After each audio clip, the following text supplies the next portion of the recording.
Hello my dear students, welcome to our channel Murugan Tech World. Easy to learn, easy to win.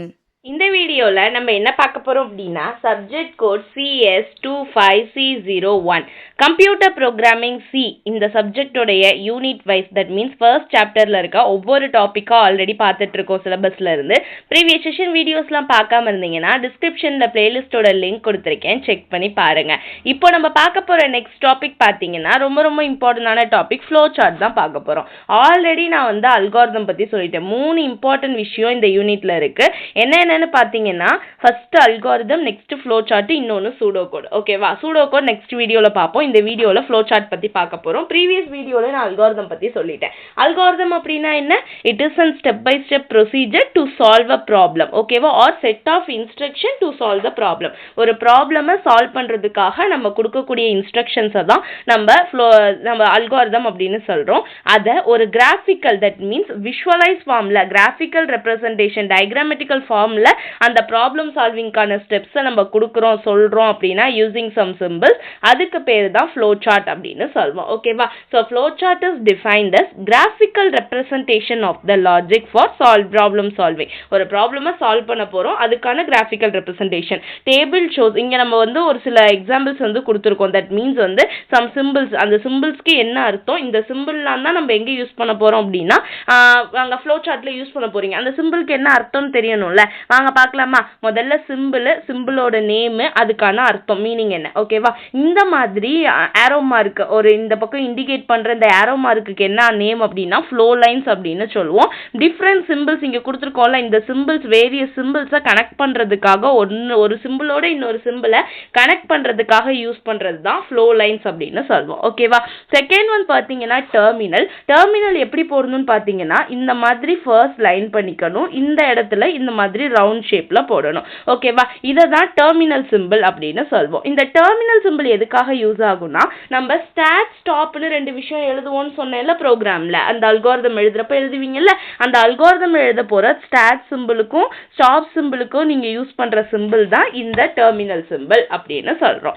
ஓகேவா, third one பாத்தீங்க அப்படின்னா input output simple. Input output simple எப்படி போடணும்னா, நம்ம ரெக்டாங்கிளை இப்படி சாய்மானமா போட்டீங்கன்னா இதுதான் இன்புட் அவுட்புட் சிம்பிள். ஓகேவா, இந்த இன்புட் அவுட்புட் சிம்பிள் எதுக்கு யூஸ் ஆகும்னா, ஒரு இன்ஃபர்மேஷன் உள்ள சிஸ்டம்குள்ள வந்து ப்ராசஸ், அதாவது என்ன இன்புட் நம்ம கொடுக்குறோம், என்ன அவுட்புட் வாங்குறோம். இப்போ வந்து இன்புட் என்ன கொடுப்போம் அப்படின்னா ரீட் ஏபின்னு சம் ஆஃப் 2 நம்பர்ஸ்க்கு கொடுக்குறோம்ல, அந்த இன்புட்டை கெட் பண்றதுக்கு இந்த simple. Then output some equal to நம்ம லாஸ்டா வந்து ரிசல்ட் ஒன்று பிரிண்ட் ஸ்டேட்மெண்ட் கொடுக்குறோம்ல, அந்த அவுட்புட், இது ரெண்டையும் எழுதுறதுக்கு இந்த சிம்பிள் யூஸ் பண்ணுவோம். ஓகேவா, இப்போ உங்களுக்கு என்ன தெரிஞ்சிச்சு, ஸ்டார்ட் பண்றதுக்கு தெரிஞ்சிச்சு, இன்புட் வாங்கியாச்சு. இன்னொரு முக்கியமான விஷயம் என்ன, ப்ராசஸ் பண்றது. அப்ப ப்ராசஸ் பண்றதுக்கு என்ன பண்ணணும்னா ரெக்டாங்கிள் சிம்பிள் யூஸ் பண்ணணும். ஓகேவா, சோ ரெக்டாங்கிள் சிம்பிளுக்கு மீனிங் ப்ராசஸிங் சிம்பிள். இங்க அரித்மெட்டிக் அண்ட் லாஜிக்கல் இன்ஸ்ட்ரக்ஷன் எதுவா இருந்தாலும் அந்த அல்காரிதம் எதை வந்து நோக்கி போகுது, அந்த ப்ராப்ளம்ல என்ன ப்ராசஸ் பண்ண போறோமோ அந்த டீடைல்ஸ்லாம் எழுதுறதுக்கு இந்த ப்ராசஸிங் சிம்பிள் யூஸ் பண்ணுவோம்.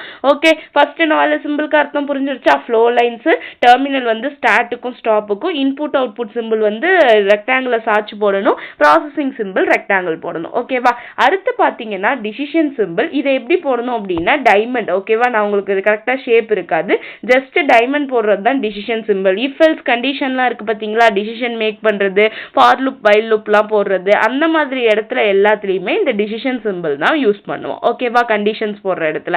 நெக்ஸ்ட் இந்த மாதிரி ஒரு குட்டி ரவுண்டா போடுறதுக்கு பேரு கனெக்டார் அப்படின்னு சொல்லுவோம். Used to join the different flow lines. 2 பக்கம் ஃப்ளோ லைன் போகுது, 2 ஃப்ளோ சார்ட் இருக்கு, அதை கனெக்ட் பண்றதுக்குலாம் நான் இந்த கனெக்டார் அப்படின்ற ஒரு விஷயத்தை யூஸ் பண்ணுவேன். ஓகேவா, நெக்ஸ்ட் சப் ஃபங்க்ஷன். சப் ஃபங்க்ஷன்னா ரெக்டாங்கிள்ல இந்த மாதிரி ஒரு 2 லைனை வந்து ஃபைனலா லாஸ்ட்ல போட்டோம் அப்படின்னா அதை சப் ஃபங்க்ஷன் சொல்லுவோம். அப்படின்னா ஒரு முக்கியமா வந்து ஃபங்க்ஷனுக்குள்ள ஒரு ஃபங்க்ஷன் நான் கால் பண்ண போறேன், ப்ராசஸிங் நடக்குது, அந்த ப்ராசஸிங்குள்ள எனக்கு சம் ஃபங்க்ஷன்ஸ் வரப்போகுது. So to call the function நம்ம என்ன யூஸ் பண்ணணும் அப்படின்னா இந்த ஃபங்க்ஷன் சப் ஃபங்க்ஷன் அப்படின்ற சிம்பிளை யூஸ் பண்ணுவோம். ஓகேவா, so these are the symbols involved in used to drawing the flow chart. ஓகேவா, ஃப்ளோ சார்ட் டிரா பண்றதுக்காக நம்ம யூஸ் பண்ற சிம்பிள். சிம்பிள்ஸ். தென் இந்த ஃப்ளோ சார்ட்டை எடுத்ததும் ட்ரா பண்ணிடலாமா அப்படின்னா கிடையாது. ஓகே, ஸோ அது எப்படி ட்ரா பண்ணணும் அப்படின்னு சம் ரூல்ஸ் அண்ட் ரெகுலேஷன்ஸ் இருக்கு. அந்த ரூல்ஸ் பார்ப்போமா? So rules for drawing the flow chart. முதல்ல பார்த்தீங்கன்னா நம்ம ஃப்ளோ சார்ட் எப்போயுமே கிளியரா நீட்டா ஈஸியா இருக்கணும் நம்ம அண்டர்ஸ்டாண்ட் பண்றதுக்கு. ஓகேவா?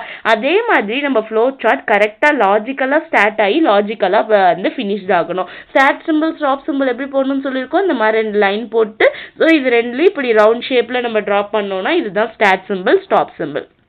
Okay, so இது terminal. Next, only one flow line should come out from the process symbol. Processing symbol வந்து நம்ம arithmetic and logical instructionலாம் எழுதுறதுக்கு யூஸ் பண்றோம்ல, அந்த சிம்பிள்ல ஒரே ஒரு flow line தான் உள்ள வரணும், ஒரே ஒரு அந்த flow line மட்டும் தான் உள்ள வரணும், then ஒரே ஒரு flow line தான் வெளியவும் போகும். மல்டிபிள் flow lines வந்து போகாது. இன்னொரு ஷேப்ல இருந்து ஒன்னு, இன்னொரு ஷேப்ல இருந்து ஒன்னு உள்ள வருது, இந்த மாதிரிலாம் வராது.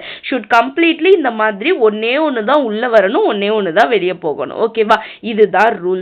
Next rule பாத்தீங்கன்னா only one flow line should enter the decision symbol. 2 or 3 flow lines may leave the decision symbol. Decision அப்படினாலே இது அல்லது அது அப்படின்னு நமக்கு எங்கேயோ ஒரு இடத்துல சாய்ஸ் கொடுக்க போறது தான் decision. ஓகேவா? அப்போ உள்ள வரப்ப decision symbolல ஒரே ஒரு flow line தான் இருக்கணும். ஓகே, சோ இங்க ஷோ ஆகுதா ஒரே ஒரு flow line தான் உள்ள வருது. பட் வெளிய போறப்ப yes no அப்படின்னு சொல்லிட்டு 2 flow lines வெளிய போகுது. சோ decision symbol பொறுத்தளவு என்ன பண்ணலாம்னா கம்பல்சரி ஒரு flow line தான் உள்ள வரணும், மேபி 2 or 3 flow lines வெளிய போலாம். ஓகேவா? பட் ப்ராசசிங் சிம்பிள்ல ஒரு flow line தான் உள்ள வரும் ப்ராசசிங்க்கு, இன்னும் ஒரே ஒரு flow line தான் வெளியவும் போகும். இது condition. Okay, so these are the rules. next rule பாத்தீங்கன்னா only one flow line is used within a terminal symbol. terminal symbol முடியறப்ப என்ன பண்ணணும், ஒரு flow line தான் உள்ள வரணும்னு ஃபர்ஸ்ட் சொன்னோம்ல இன்புட்டுக்கு, அதே மாதிரி அவுட்புட்டுக்கு எழுதுறப்ப terminal symbolல ஒண்ணே ஒன்னு தான் வரணும். Okay, so these are the important rules.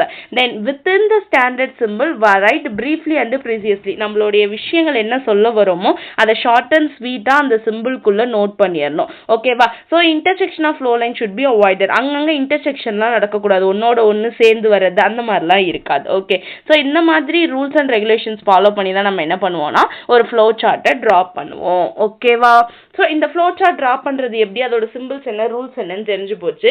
தென் அதோட அட்வான்டேஜ் என்னன்னு தெரியணும்ல, 2 மார்க்ஸ்ல எல்லாம் கேட்டாங்கன்னா. சோ மெயின் அட்வான்டேஜ் என்னெல்லாம் இருக்குன்னு கேட்டிங்கன்னா முதல்ல ஈஸி கம்யூனிகேஷன். ஒரு விஷயம் ஃப்ளோ சார்ட்ல நம்ம பார்க்குறப்ப ஈஸியா நம்ம லாஜிக் என்ன நடந்திருக்குன்னு டயக்ராம் வச்சு அர்த்தம் தெரிஞ்சிருச்சுன்னா நம்ம புரிஞ்சுக்கலாம். தென் எஃபெக்டிவ் அனாலிசிஸ். தட் மீன்ஸ் நம்ம எஃபெக்டிவ் வேல நம்ம ஃப்ளோ சார்ட் அப்படின்றதே ரொம்ப எஃபிஷியண்டா யூஸ் பண்றதுக்காக தான் டிரா பண்ண போறோம். ஸோ எஃபிஷியன்ட் அனாலிசிஸா இருக்கும். தென் எஃபிஷியன்ட் கோடிங். இந்த ஃப்ளோ சார்ட் பார்த்த உடனே ஒரு ப்ளூ பிரிண்ட், தட் மீன்ஸ் இப்படிதான் இருக்கணும் ஒரு விஷயம் அப்படின்னு தெரிஞ்சிருச்சு. அப்ப ஈஸியா நம்மளால கோடிங் ரைட் பண்ண முடியும், அதை மெயின்டைனும் பண்ண முடியும், டாக்குமெண்டேஷனும் பண்ண முடியும். ஓகேவா? ஸோ ஏதாவது எரர்னா ஈஸியா டீபக்கும் பண்ண முடியும். இந்த மாதிரி சில அட்வான்டேஜஸ் இருக்கு. தென் சம் டிஸ்அட்வான்டேஜஸ்மே இருக்கு ஃப்ளோ சார்ட் டிரா பண்றதுல. என்னன்னு பாத்தீங்கன்னா ரொம்ப கஷ்டமான லாஜிக்லாம் இருக்குன்னா அதுக்கெல்லாம் ஃப்ளோ சார்ட் என்னால ஈஸியா டிரா பண்ண முடியாது. ஸோ அந்த இடத்துல எனக்கு டஃப்பா இருக்கும். தென் ஏதாவது ஆல்டர் பண்ணணும், மாடிஃபிகேஷன் பண்ணணும்னா கஷ்டம். ரீப்ரொடக்ஷன், அதாவது ஒரே சிம்பிளை என்னால டைப் பண்ண முடியாது, ஒரு இடத்துல இருந்து இன்னொரு இடத்துல நான் டைப் பண்ணிட்டுலாம் இருக்க முடியாது. டிரா பண்றது கொஞ்சம் கஷ்டமா இருக்கும், காஸ்ட் கொஞ்சம் அதிகமாகும். இந்த மாதிரி சம் டிஸ்அட்வான்டேஜஸ்மே இருக்கு. இப்போ வாங்க ஒரு எக்ஸாம்பிள் பார்க்கலாமா ஃப்ளோ சார்ட் வரைய. ஸோ இப்போ பாருங்கம்மா, write an algorithm to find area of a rectangle. ஒரு ரெக்டாங்கிள் வந்து இது பண்ணணும் அப்படின்னா அதோட ஏரியா ஆஃப் ரெக்டாங்கிள் கண்டுபிடிக்கிறதுக்கு அல்காரிதம் எழுத சொல்கிறாங்க.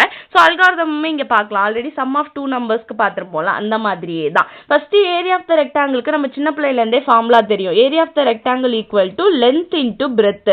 லென்த் இன்டூ மல்டிப்ளிகை பிரெத்தை மல்டிபிள் பண்ணோம்னா நமக்கு ஆன்சர் கிடைச்சிரும். கரெக்டா? அப்போ அதோட அல்காரிதம் எப்படி எழுதணும், முதல் ஸ்டெப் ஸ்டார்ட்டாக இருக்கணும், லாஸ்ட் ஸ்டெப் ஸ்டாப்பா இருக்கணும். ஆல்ரெடி சொல்லியாச்சு. இப்போ 2 வேல்யூ நம்ம வாங்கணும் ஏரியா கண்டுபிடிக்கணும்னாலே லென்த்தும் பிரெத்தும் வாங்கணும். So get L and B values. ஓகேவா? தென் இது இன்புட். அடுத்து ப்ராசஸ் என்ன பண்ணணும், லென்த்தையும் பிரெத்தையும் மல்டிப்ளிகேஷன் பண்ணணும். அப்ப calculate area equal to length into breadth. Then output என்ன பண்ணணும், அந்த ஏரியாவை ஷோ பண்ணணும். So display A. இவ்வளவுதான் ஒரு ஏரியா ஆஃப் த ரெக்டாங்கிளுக்கு நீங்க வந்து ப்ரோக்ராமுக்கு அல்காரிதம் எழுதணும் அப்படின்னா. ஓகேவா? சிம்பிளா அல்காரிதம் எழுதியாச்சா? இந்த சூடோ கோட் பார்ட் வந்து நம்ம நெக்ஸ்ட் வீடியோல பார்க்கலாம். ஓகே, ஸோ நெக்ஸ்ட் வந்து நம்ம எப்படி ஃப்ளோ சார்ட் ட்ரா பண்ணுறதுன்னு பார்க்கலாமா? ஸோ ஃப்ளோ சார்ட் ட்ரா பண்ணுறதுக்கு பார்த்தீங்கன்னா முதல்ல ஸ்டார்ட் சிம்பிளும் ஸ்டாப் சிம்பிளும் அது டெர்மினல் சிம்பிள் நம்ம ட்ரா பண்ணிட்டோம். செகண்ட் இன்புட்டை வாங்கணும். இன்புட் எல் அண்ட் பி லென்த்தையும் பிரெத்தையும் வாங்க போகிறோம். இன்புட் வாங்குறதுக்கு என்ன சிம்பிள் சொல்லியிருக்கோம் நம்ம ஆல்ரெடி? நம்ம ரெக்டாங்கிளை இப்படி சாட்சி போடணும் அப்படின்னு சொல்லிட்டு நம்ம சொல்லியிருக்கோம். அதுதான் இன்புட் அவுட்புட் சிம்பிள். ஸோ அந்த சிம்பிள் போட்டு get L and B length breadth வாங்கணும்னு சொல்லியாச்சு. Third step calculate area length into breadth multiple பண்ணணும். அப்போ அந்த ப்ராசஸ் பண்ணுறதுக்கான சிம்பிள் என்ன சொன்னோம்? Rectangle symbol. இதுதான் ப்ராசஸிங் சிம்பிள். ஸோ அந்த ப்ராசஸிங் சிம்பிள் போட்டு area A equal to length into breadth L into B அப்படின்னு போட்டாச்சு. தென் டிஸ்பிளே ஏரியாவை டிஸ்பிளே பண்ணணும். அவுட்புட் சிம்பிளும் என்னது?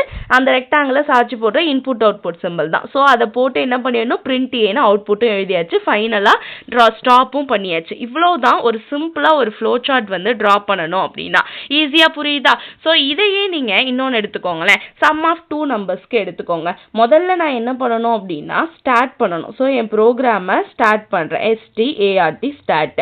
அடுத்து நான் என்ன பண்ணணும் அப்படின்னா இன்புட் கெட் பண்ணணும். 2 number A and pin get பண்ணணும். ஸோ ரெக்டாங்கிளை நான் சாட்சி போடணும். ஸோ கெட் பண்ணுறேன். எதை அப்படின்னா ஏ கமா பியை வந்து நான் கெட் பண்ணுறேன். ஓகேவா? தேர்ட் ஒன் நான் என்ன பண்ணணும் அப்படின்னா ப்ராசஸ் பண்ணணும். That means sum equal to A plus B. அப்போது S equal to A plus B அப்படின்னு சொல்லி நான் ப்ராசஸிங் பண்ணுறேன். தென் அவுட்புட் ஷோ பண்ணணும். அவுட்புட் எனக்கு எஸ். அப்போ திரும்ப அதாவது ரெக்டாங்கிளை வந்து சாட்சி போட்டு என்ன பண்ணுவேன்? அவுட்புட் வந்து எஸ்னால டிஸ்பிளே அப்படின்னு நான் கொடுத்து எஸ்ன்னு கொடுத்துருவேன். ஃபைனலாக என் அல்காரிதம் முடிஞ்சிச்சு. அதை நான் ப்ரோக்ராம் ப்ராசஸ் முடிஞ்சதை வந்து டெர்மினல் சிம்பிள் போட்டு ஸ்டாப் அப்படின்னு எழுதிடுவேன். ஓகேவா? இப்படி தான் என்ன பண்ணுவோம்? சேம் லைக்வைஸ் தான் நம்ம என்ன பண்ணணும் அப்படின்னா சம் ஆஃப் டூ நம்பர்ஸுக்குமே ஃப்ளோ சார்ட் வந்து ட்ரா பண்ணுவோம். ஈஸியாக இருக்கா? ஸோ ஈஸியாக புரிஞ்சிருக்கும்னு நம்புகிறேன். நெக்ஸ்ட் வீடியோவில் நம்ம சூடோகோட் பற்றி பார்க்கலாம். இந்த வீடியோ பிடிச்சிருந்தா மறக்காம லைக் பண்ணுங்க, உங்க ஃப்ரெண்ட்ஸுக்கும் ஷேர் பண்ணுங்க. முருகன் டெக் வேர்ல்ட் சேனலை சப்ஸ்கிரைப் பண்ணிக்கோங்க. பக்கத்தில் இருக்க பெல் ஐக்கானையும் கிளிக் பண்ணிக்கோங்க. அப்பதான் நான் போடுற வீடியோஸ் உடனே நோட்டிஃபிகேஷனா உங்க மொபைலுக்கு வரும். This is Jayashree signing of.